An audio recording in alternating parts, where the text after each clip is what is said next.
Queridos, nós estamos falando sobre uma doutrina chamada eclesiologia. Se eu colocasse aqui curso teológico de eclesiologia, aí às vezes as pessoas ficam mais motivadas e pensam que há alguma coisa muito especial, né? Porque é um nome difícil. Mas, irmãos, quando nós lemos e estudamos o capítulo 25 da Confissão de Fé, que inicia-se aí, né, da igreja, é porque o estudo é sobre a doutrina da igreja, que é o que significa a palavra eclesiologia, a doutrina do governo, a doutrina da política, porque não política no sentido política, né? Mas é como ficou chamado em inglês lá na Assembleia de Westminster, né, que discutiam sobre a política eclesiástica, como é que então a igreja ela se organiza, como é que é a autoridade na igreja, quem tem autoridade na igreja, por que tem autoridade na igreja, para o que tem autoridade na igreja.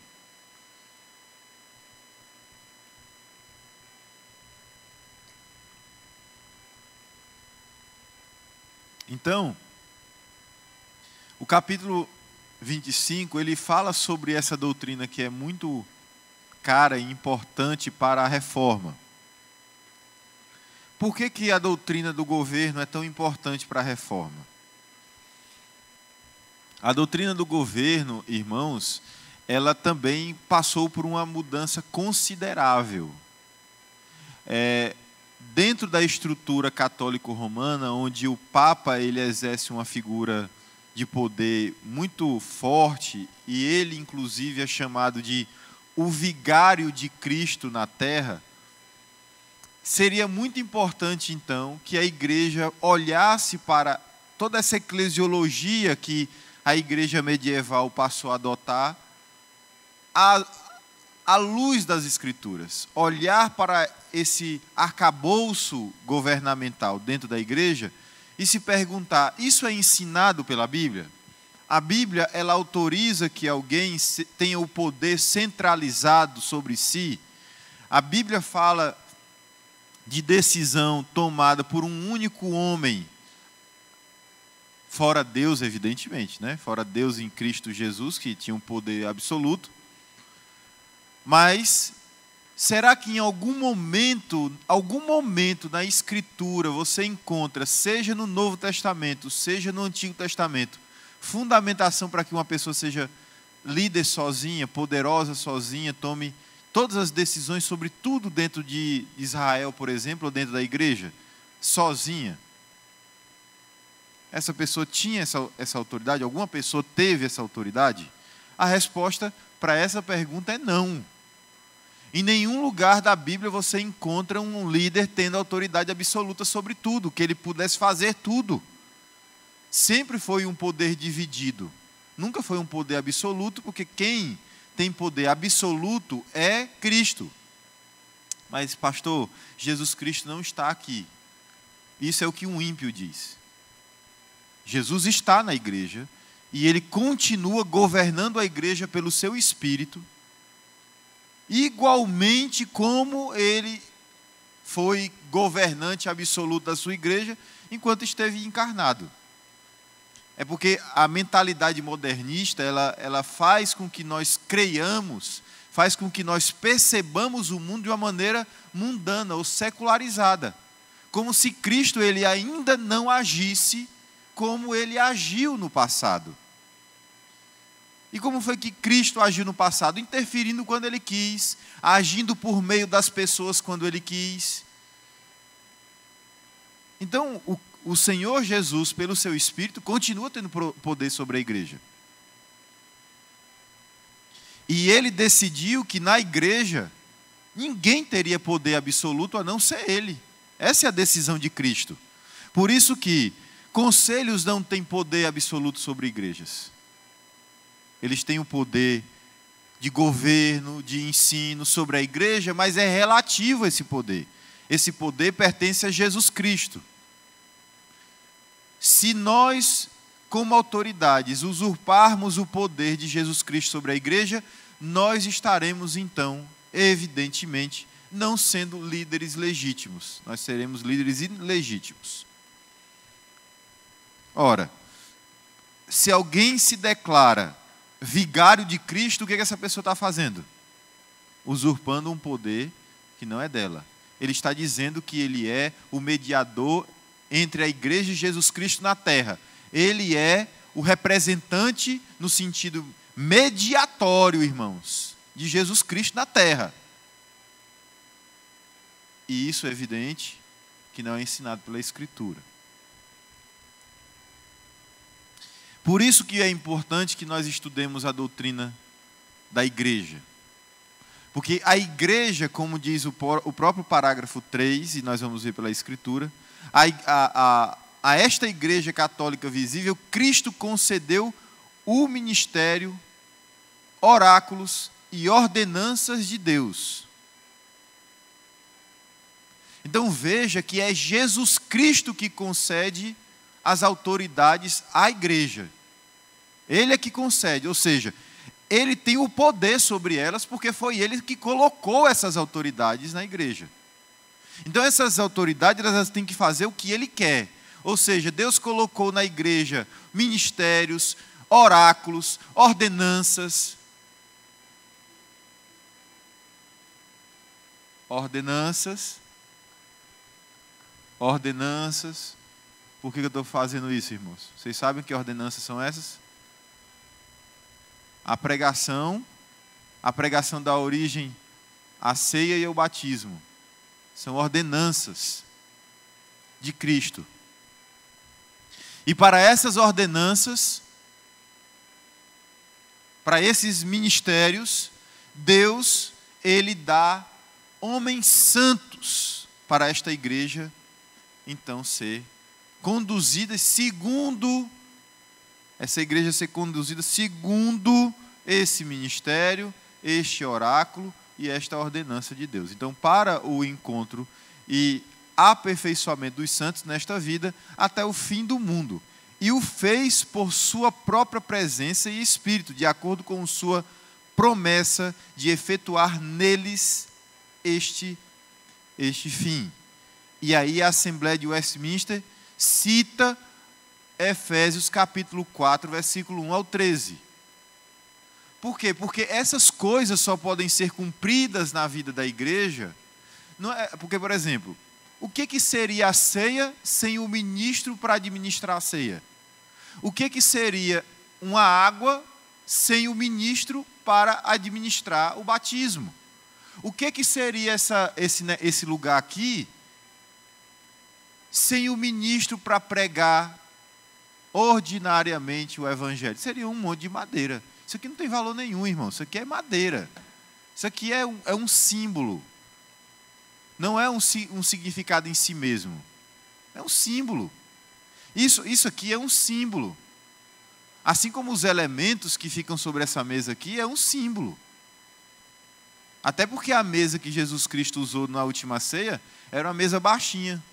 A pessoa tinha que se sentar escorada no chão. Então não é essa mesa aqui não, isso aqui é um símbolo. A água é um símbolo. Sem o ministro não tem elementos que realmente, sendo separados do seu uso comum, quando recebido por vocês por fé pela administração do ministro, vocês não receberiam graça. Vocês não podem, nenhum de vocês aqui pode administrar um sacramento. Só eu posso. Mas é porque eu sou melhor do que vocês? Não. É porque eu fui escolhido por Deus para fazer isso. Então esses elementos, eles serão administrados como Deus quer, para que eles cumpram o propósito de Deus, porque Deus um dia estabeleceu um governo na igreja e diz que este governo, usando das palavras corretas, usando da forma correta, dizendo as coisas como elas devem ser ditas, elas seriam usadas e cumpririam o seu propósito de santificação do povo de Deus. Então a presença de Deus, a presença do Espírito Santo, ela vai se fazer presente segundo a promessa de Deus, quando usado pelos homens que são autoridade na devida forma, na devida maneira. Então, vamos lá. Efésios 4:11. E ele mesmo concedeu uns para apóstolos, outros para os profetas, outros para evangelistas, outros para pastores e mestres, com vistas ao aperfeiçoamento dos santos para o desempenho do seu serviço para a edificação do corpo de Cristo, até que todos cheguemos à unidade da fé e do pleno conhecimento de Cristo, do Filho de Deus, melhor dizendo, a perfeita varonilidade, à medida da estatura da plenitude de Cristo. Veja como até mesmo a pregação do Evangelho, aí eu vou ser muito claro com vocês, irmãos, essa ordem aqui é apostólica. Essa ordem aí de Mateus 28, 19 é apostólica.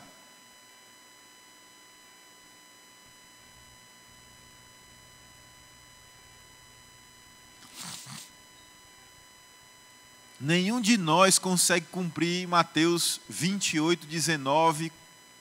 Pastor, aí não, pastor. Eu passei a vida inteira sendo enviado para pregar. Ide, que não é nem a ordem, né? É fazer discípulos que é a ordem. Aí o pessoal diz, ide, é a ordem de Deus. Ide o quê? Fazer discípulos. A ordem é fazer discípulos, não é ir, porque ir você já vai. Fazer discípulos é o que faz a diferença entre o ir de outros tipos de pessoas para o ir de cristão, vamos dizer assim. Mas essa ordem aqui, irmãos, não é uma ordem direta para você, era uma ordem direta para os apóstolos e os discípulos. Veja, ide, portanto, fazei, que é a ordem, é essa que é a ordem. A ordem é fazer discípulos de todas as nações, batizando-os em nome do Pai e do Filho e do Espírito Santo, ensinando-os a guardar todas as coisas que vos tenho ordenado, e eis que estou convosco todos os dias até a consumação do século. Alguém aqui pode ensinar as coisas dessa maneira, sem ter ouvido de Jesus e ter... Alguém pode? Não, irmãos. Então, essa ordem aqui, como é que ela deve ser cumprida na igreja hoje? A igreja, ela recebe a ordem de fazer discípulos, sim. De uma maneira geral, a Escritura ensina isso, mas não é com base nesse texto. Com base nesse texto, a igreja ela tem que apenas agora reproduzir o que os apóstolos fizeram.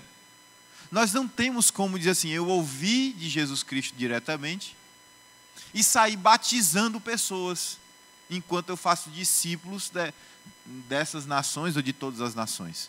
Nem todos aqui podem batizar, mas todos os que estavam recebendo essas ordens, que eram os apóstolos, tinham o dever de batizar.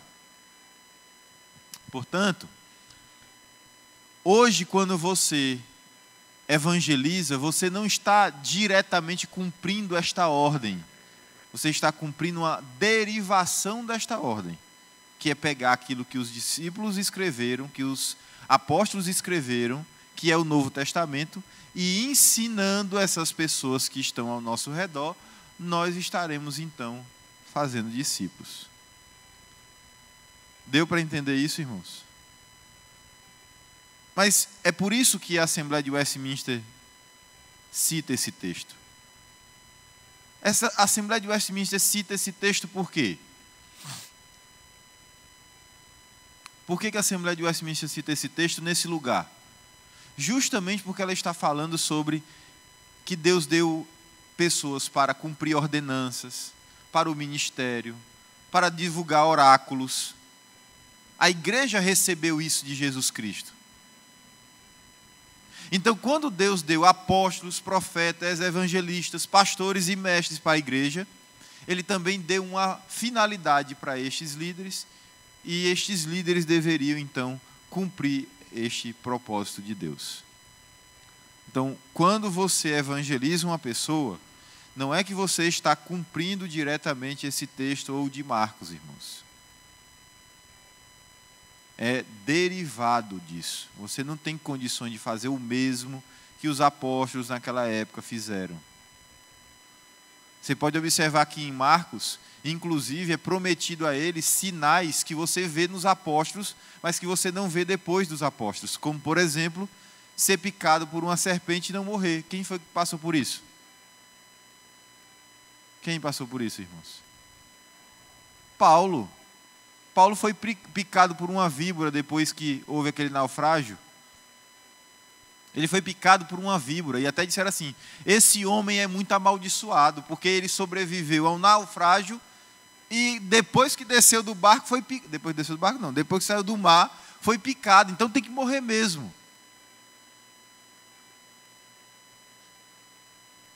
Veja como é que são as coisas, né? Então é evidente que nós cumprimos uma ordem derivada. Nós divulgamos o Evangelho de uma maneira derivada dessa ordem dada aos apóstolos.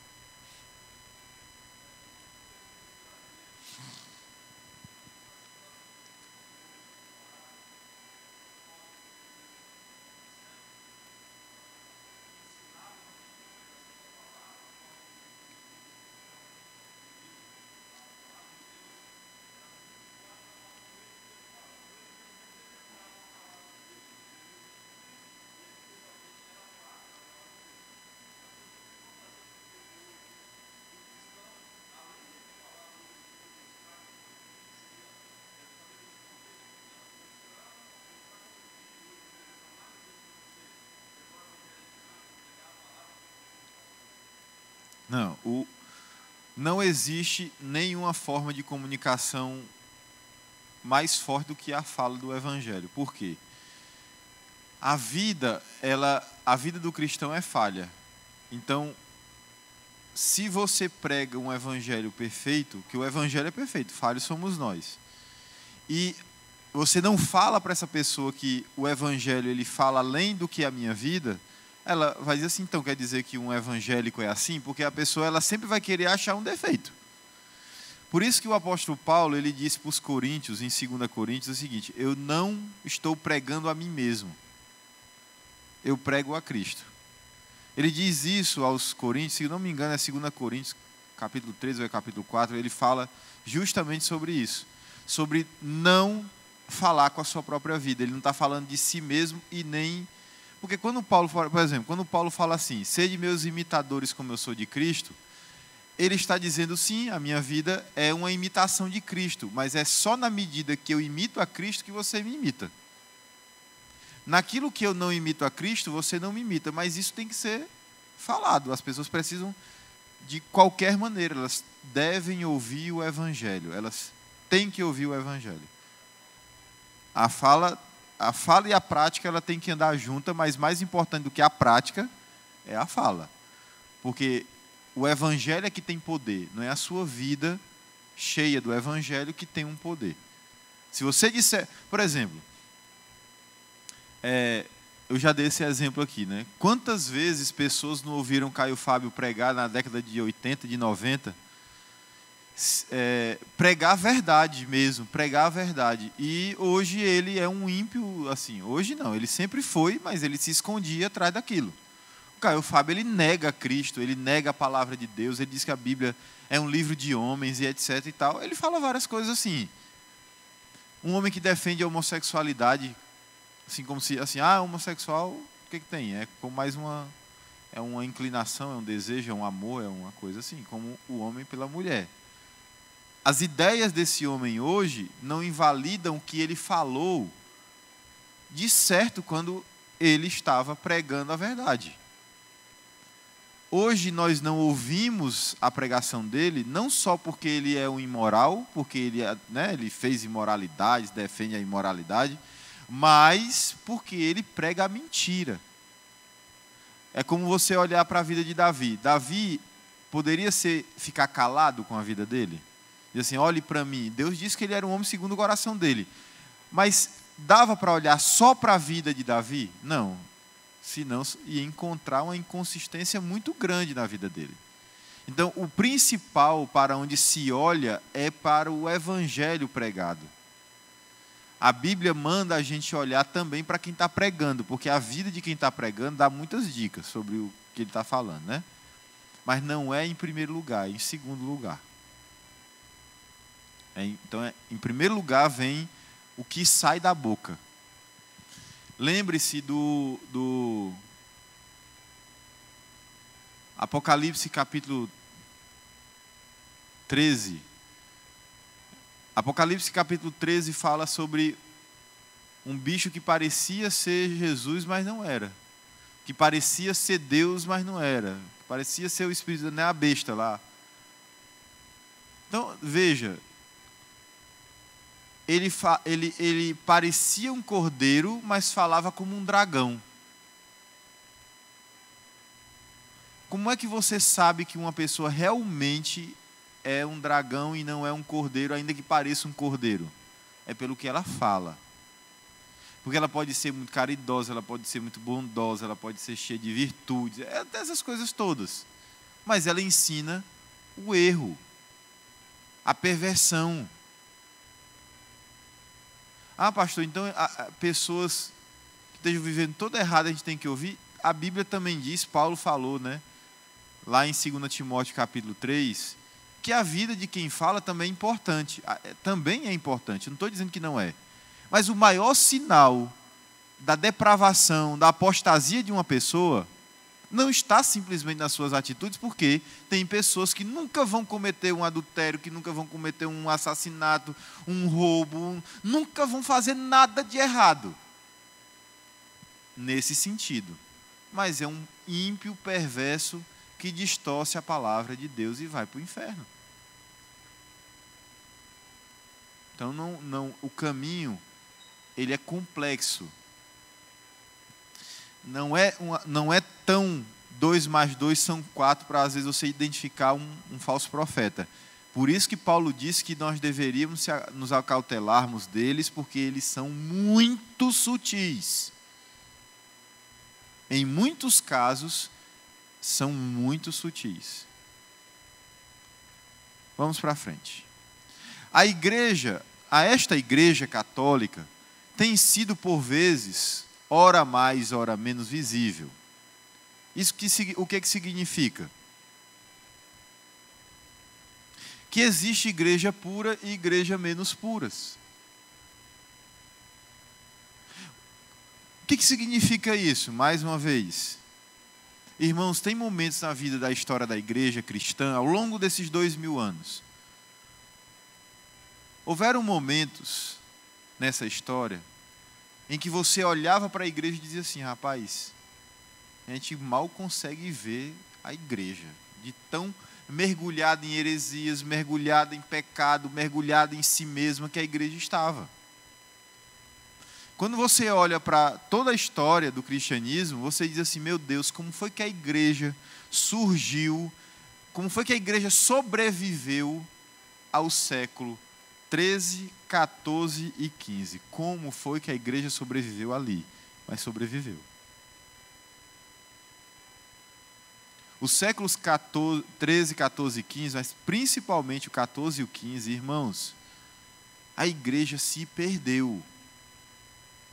Homens impiedosos, homens que não buscavam o interesse da igreja, superstição tomou conta da igreja. Irmãos, Lutero, Calvino e outros reformadores, no período deles, eles não estavam necessariamente lutando por coisas que estavam determinadas e escritas pela igreja. Assim, nós acreditamos assim, bem hereticamente. Não, era muito mais uma coisa popular.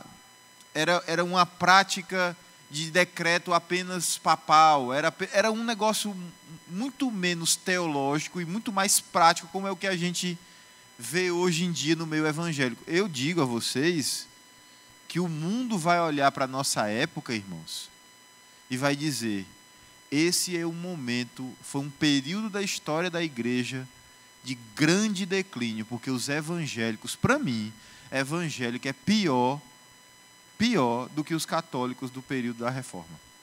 Hoje os evangélicos são piores. Porque os evangélicos hoje negam a Bíblia. Os evangélicos hoje idolatram. Os evangélicos hoje pagam para ir para o céu? Não. Eles pagam para ter riqueza na terra. Na época eu já disse isso para vocês, já falei sobre isso, né? Na época de Martinho Lutero, a briga de Lutero contra o catolicismo romano, para que a igreja fosse reformada, para que a igreja passasse pelo crivo da Escritura e abandonasse práticas que estavam sendo feitas na igreja buscando recursos, era para que o povo, o dinheiro das indulgências era para que o povo fosse para o céu. Vocês têm ideia de que hoje não se conseguiria vender isso dentro de uma igreja evangélica? Mas se você disser assim, você vai ficar rico, você vai ter 100 vezes mais, 1000 vezes mais, aí o povo dá dinheiro, o povo vai para a igreja, faz campanha. Vocês querem ver, irmãos, se a nossa igreja aqui fizesse campanha, se eu ficasse prometendo aqui ser o super-homem para a igreja, é claro que a maioria de vocês iriam embora, eu ia me botar para fora, e botem mesmo. Agora, se vocês sucumbissem e começassem a entrar nessa viagem, pode ter certeza, nós íamos ter que destruir isso aqui, ó, e estender para lá a igreja, porque não ia caber de gente. Daqui a pouco a gente ia ter que vender isso aqui e comprar um quarteirão inteiro, mas não podia ser em qualquer lugar, tinha que ser nos Três Barras, tinha que ser lá no Colina, porque é a igreja apostólica. Eu ia fazer promessas de riqueza, de saúde para vocês, ia manipular vocês de todas as maneiras, e existe como, senão as pessoas não cairiam nisso. Vocês venderiam os carros de vocês, vocês venderiam as joias de vocês, vocês dariam o dinheiro que vocês tivessem na conta bancária, porque eu estava pregando a religião do homem. Oi? Venha nessa quinta-feira. Eu acho até que os caras aqui de Linhares são muito fracos. É porque a inteligência deles é desse tamanho. É por isso que não conseguem realmente fazer as igrejas prosperarem. Porque se fosse inteligente mesmo, quando a gente vê os cabas por aí, estavam andando de jatinho esses bestas daqui. Mas, irmãos, prestem bem atenção. No meio do estado do Espírito Santo inteiro, quantas igrejas, você pode dizer assim, e eu não estou falando de gente ali que é crente, um líder ali que é crente, estou falando o seguinte, quantas igrejas no estado do Espírito Santo zelam por isto aqui? E as igrejas específicas que são membros dela, ou seja, membros dessa igreja católica, igrejas locais que são membros dessa igreja católica, elas podem ser vistas como mais ou menos puras de acordo com o quê? De acordo com a doutrina do evangelho que é ensinada e acolhida. O povo recebe o ensino e acolhe. Primeiro sinal, essa é uma igreja mais ou menos pura diante disso. Veja que não é só o ensino que deve ser puro, mas a acolhida também, não é só o ensino que tem que ser feito, mas é a acolhida também a essa pregação que também deve ser feita. Então não é só uma igreja pura, não é só a que tem a pregação, é a que tem também a acolhida da pregação. Quantas igrejas locais no Espírito Santo pregam realmente o evangelho? Mas pastor, o que o senhor quer dizer com o evangelho? Eu não quero dizer nada, eu quero dizer o que a Bíblia diz. O que é o evangelho? O evangelho é eu chegar para vocês e dizer assim, vem aqui e aceita Jesus? Eu quero um texto na Bíblia que manda o crente aceitar Jesus, que manda o crente escolher Deus. Hoje é o último dia, amanhã pode ser tarde demais. Eu quero ver um texto na Bíblia que fala disso. Mas pastor, não tem lá o texto lá, eis que estou à porta e bato. Mas ali é uma igreja, que é justamente o contrário do que está sendo pregado aqui.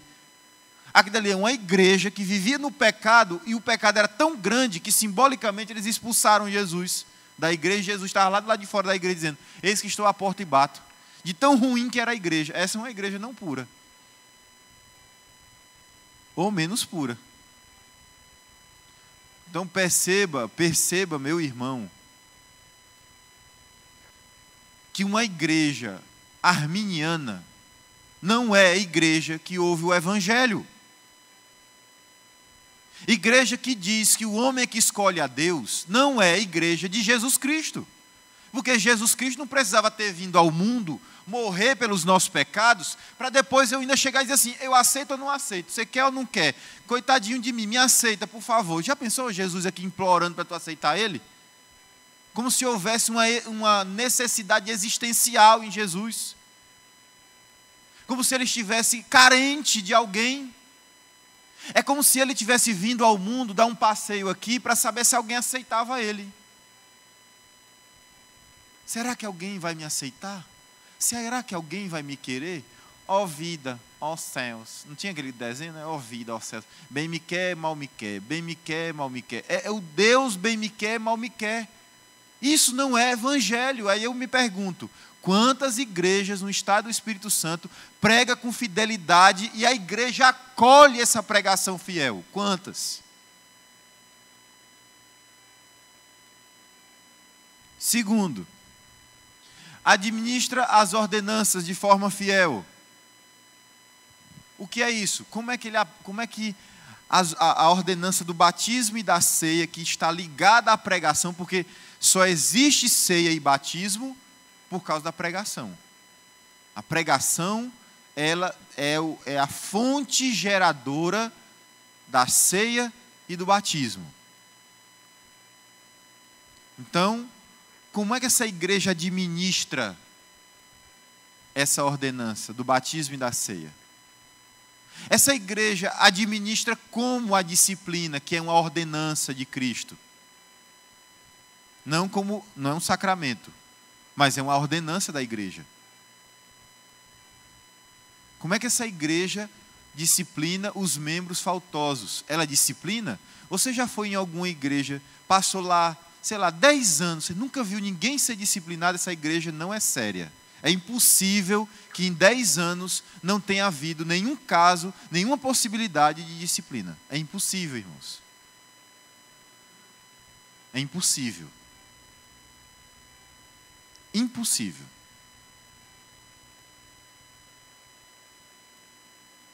A não ser que seja uma igreja cheia de santos, glorificados, o corpo já foi transformado, já foram para o céu, já voltaram, aí não pecam mais.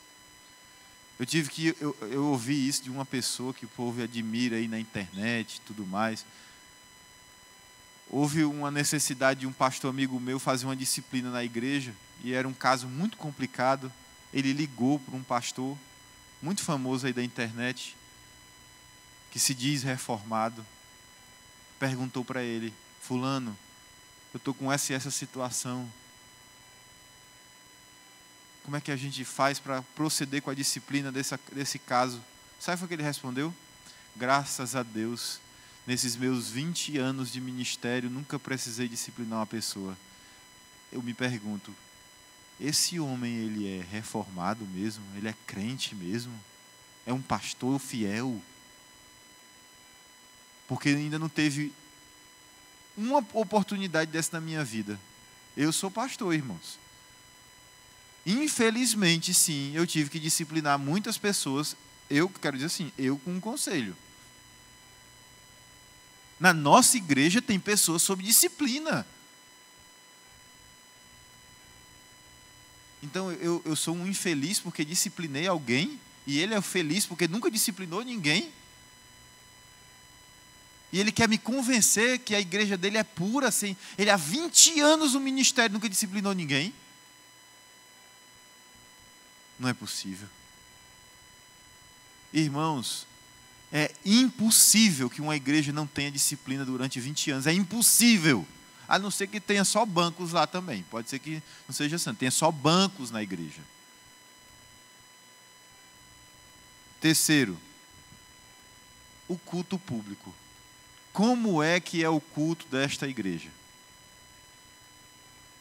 Essa igreja cultua como Deus quer? Em que nível essa igreja cultua como Deus quer? Hoje nós vemos igreja e o povo tudo se requebrando, batendo palma, dançando, trenzinho, dentro de igreja presbiteriana.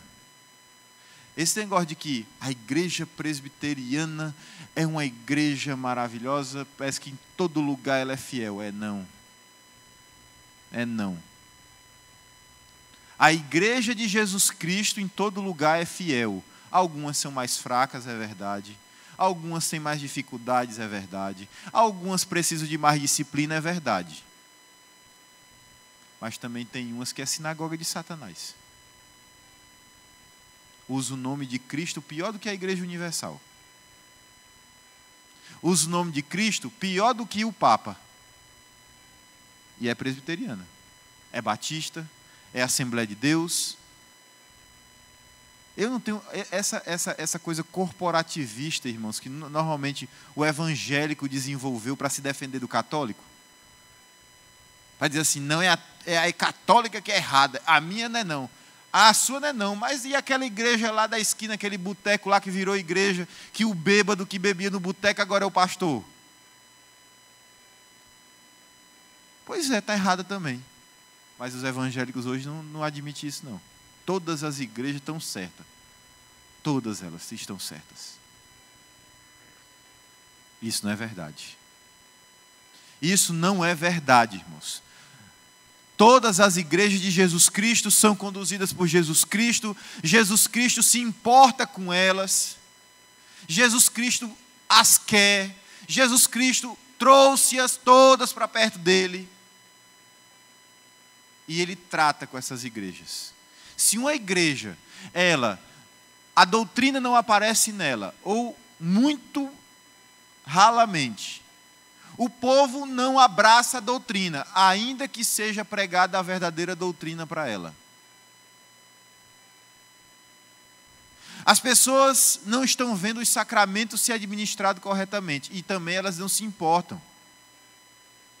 E pior, o culto não acontece do jeito que Deus quer. Acontece do jeito que agrada alguém. Do jeito que mantém as pessoas na igreja. Para animar, para descontrair, para bater palma, para fazer showzinho. Eu fico com vergonha, irmãos, disso. Mas a verdade é que os evangélicos hoje, inclusive os presbiterianos, estão dentro da igreja por motivos escusos. Por isso que o culto é só o lugar onde aparecem todas essas duas outras perversões.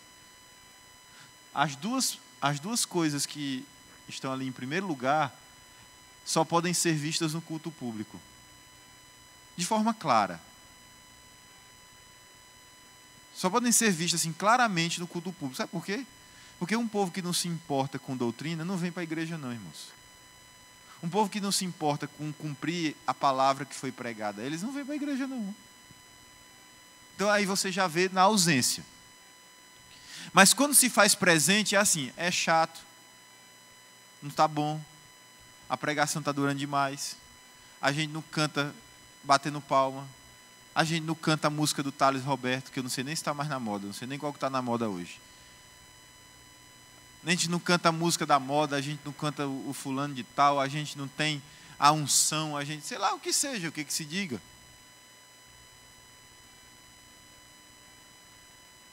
E aí a igreja passa a ter. Aí inclui no culto público aquilo que a Bíblia não ensina que deve estar incluso. É evidente que o culto público, quando ele está manchado, é porque a vida da igreja já está destruída.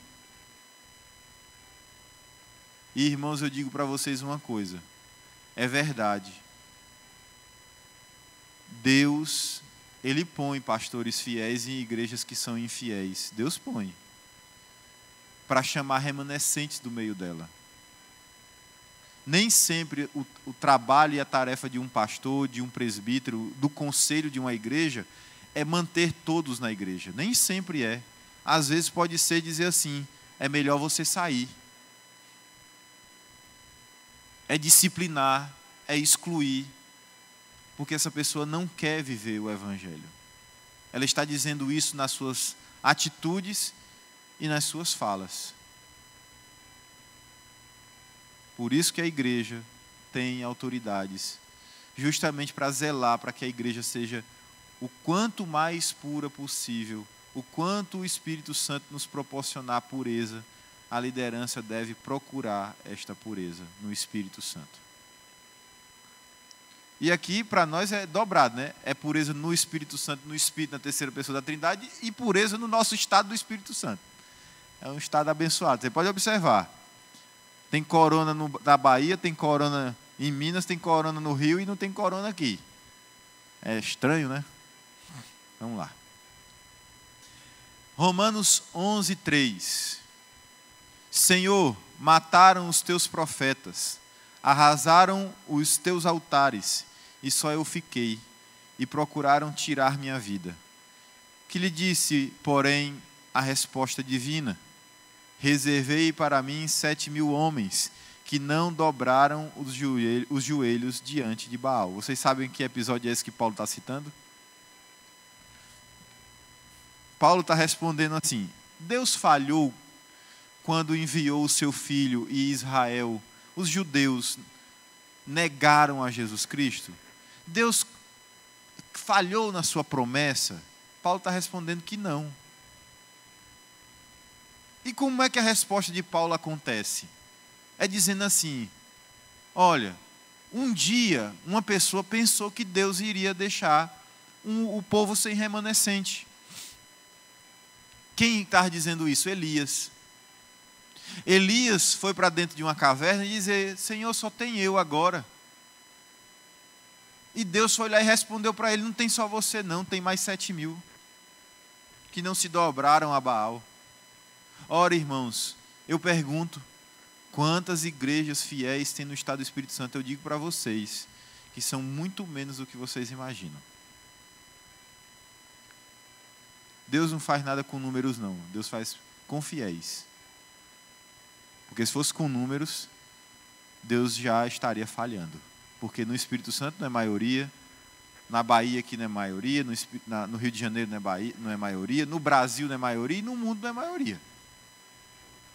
Deus está falhando por causa disso?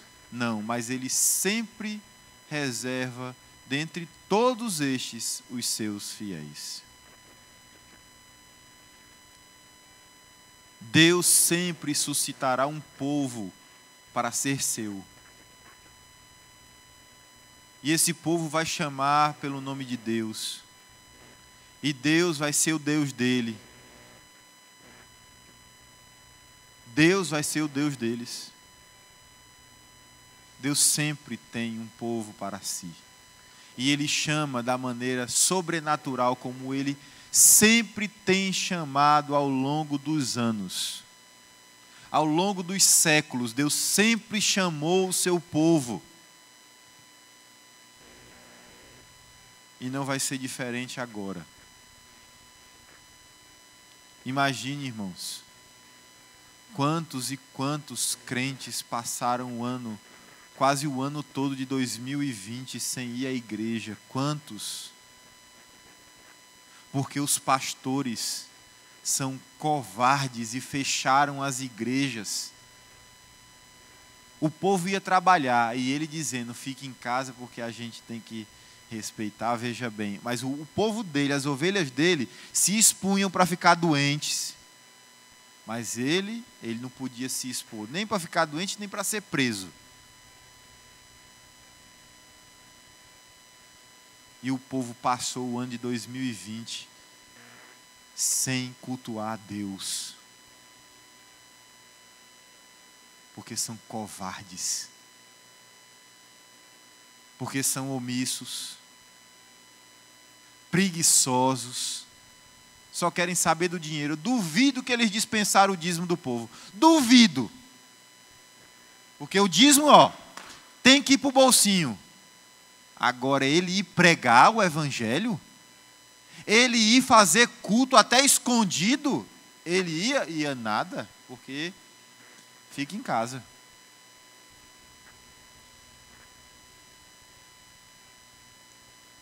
É nesse nível que nós estamos chegando, irmãos. Onde cada vez mais está restando menos e menos realmente crentes firmes e fiéis. Está restando cada vez menos. Deus vai mostrar ao seu povo.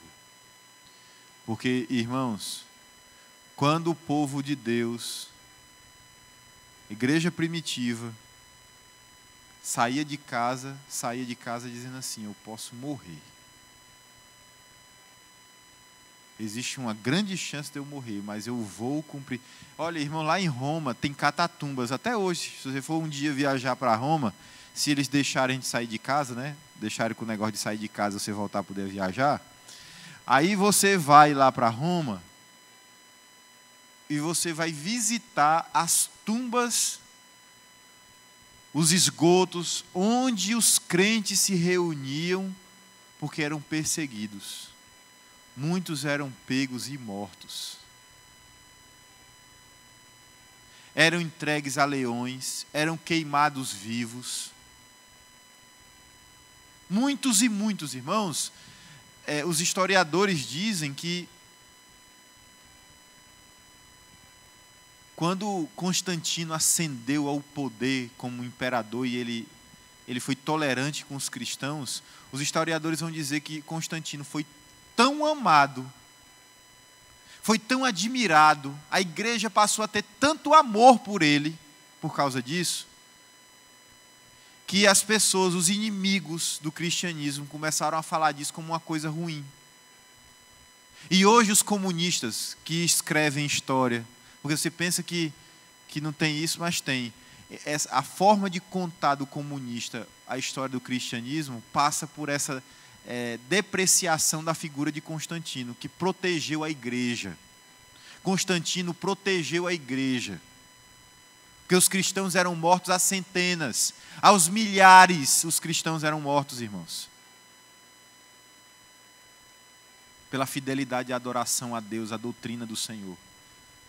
Constantino, um homem que foi usado por Deus, e muitos defendem que foi um homem de Deus, crente.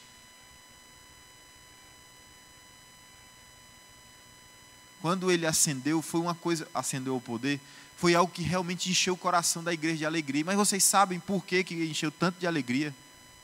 Porque pelo menos 2 gerações de líderes muito fiéis, firmes, morreram sob a perseguição dos imperadores anteriores a Constantino, que foram os mais brutais contra o cristianismo. Você sabe o que é ter aqui, você está aqui reunido com os crentes, o pastor da igreja pregando, né, o bispo da igreja pregando, entrava a guarda do imperador, a guarda romana, prendia aquele pastor, e em praça pública, eles eram trucidados para pôr medo nos crentes, para que os crentes deixassem de ir cultuar. A minha pergunta é, meus irmãos, vocês estão vendo algum motivo para a gente não cultuar a Deus? A minha pergunta, em consequência dessa primeira pergunta, é a seguinte: desde março do ano passado, já vai fazer 1 ano, quantas pessoas, membros dessa igreja aqui, morreram de Covid? Quantas? Quantas, irmãos? Nenhuma. Vocês sabem quantas pessoas já teriam morrido em 1 ano na época do Império Romano? Várias pessoas dessa igreja tinham morrido. Se o povo naquela época deixasse de ir para a igreja por causa da perseguição e da morte, e era uma morte brutal, brutal, irmãos, era uma morte para fazer doer e botar medo nos outros crentes. Se fosse hoje aquilo dali, vocês acham que tinha sobrado algum crente aqui no Brasil? Não está difícil a gente encontrar crente que resistia àquele negócio lá, irmãos? Hoje em dia, está difícil. Está difícil, irmãos. Porque hoje, se o cara sente uma dor de barriga, ele não vem para a igreja. Se ele está com dor de cabeça, ele não vem para a igreja. Se ele tiver com dor na unha, ele não vem para a igreja. Se tiver Covid, na possibilidade, se começar a pegar Covid lá em São Mateus, que está a 70 quilômetros daqui, ele já deixa de ir para a igreja lá em Vitória. Ele já nem se aproxima da igreja, porque ele pode ir para qualquer lugar, ele pode ir para a praia, ele pode ir para o supermercado, ele pode ir para a lagoa, ele pode ir para a montanha, ele pode ir para Vitória, passear, ele pode ir para o shopping, ele pode entrar num transporte público, ele pode trabalhar todos os dias, mas se ele vier para a igreja, ele vai pegar Covid. Se ele vier para o culto, lá tem Covid. Mas em todos os outros lugares, tendo distância, usando a máscara, você não pega Covid. Irmãos, desculpe me alongar nessa história aqui, mas o que nós vamos ver nos próximos anos vai ser sim uma depuração entre crente e descrente no meio da igreja. Pode escrever o que eu estou dizendo aí, ó. Escreva. Escreva o que eu estou te dizendo. Vai ser pouco crente, vai ser tudo crente de internet. Vão criar igreja na internet, você vai pagar a mensalidade pela internet, assistir tudo pela internet e fique em casa. Só vá trabalhar igual o chinês. Não pode ter prazer na vida, não. É só trabalhar, trabalhar, trabalhar e voltar para casa, poupar dinheiro e dar para o Partido Comunista Chinês. Aqui vai ter os partidinhos daqui que vão receber dinheiro. Pronto, que são as igrejas aliadas ao Estado, são as coisinhas que vão acontecer aí, que a gente vai ver cada vez mais acontecer.